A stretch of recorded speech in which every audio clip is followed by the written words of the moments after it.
Just days after a deadly shooting spree in Atlanta, people now coming together here in Utah to remember the victims. A vigil was held at Salt Lake Community College this evening, and that's where Fox 13's Spencer Joseph is tonight. Spencer. Yeah, good evening. And one person in attendance said it's a time of hope and a time of hopelessness for the Asian American community here in Utah. But the message of that vigil was very clear. Honor those victims, but also look forward and fight for a better future. You know, we've gotten to a pretty dark place. There's been a lot of anger, a lot of vitriol being thrown around. It's a dichotomy of both hope and feeling hopeless. There are things happening, and no matter how hard we're fighting against it, they continue to happen, but also still having hope. Students and faculty at Salt Lake Community College came together Friday to pay tribute to the 8 people killed in Atlanta, 6 of whom are women of Asian descent,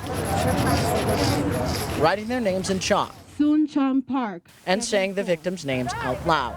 And for Catherine K. Cookmont, a staff member at Salt Lake Community College, this hits home. I also lived in Atlanta for 8 years during my adult life, and so the tie I feel to being both Asian American and what happened in Atlanta has been really important. Police are saying they're still trying to determine if the shooting was racially motivated.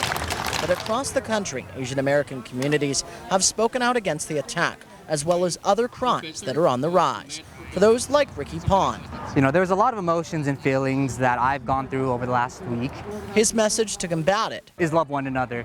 Hate begets hate, begets hate, begets hate. And Asian American communities here feel the pain from across the country. The events that have transpired recently clearly hits close to home. When it's because you're Asian American, it could happen anywhere. It's not location specific. But through the pain comes hope and support with events like these here and around the country. I had friends after the occurrence, after what happened, genuinely concerned for my safety. What is it that you're doing that adds to the solution? You have to figure out a way that you're going to actively fight racism. There's obstacles for anybody that's a person of color, whether you're Asian, Latino, Black.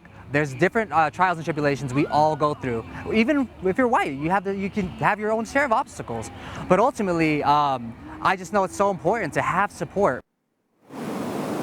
Salt Lake Community College also issued a statement on the shooting. We'll have that linked on our website, fox13now.com. Live in Salt Lake City, Spencer Joseph, Fox 13 News, Utah.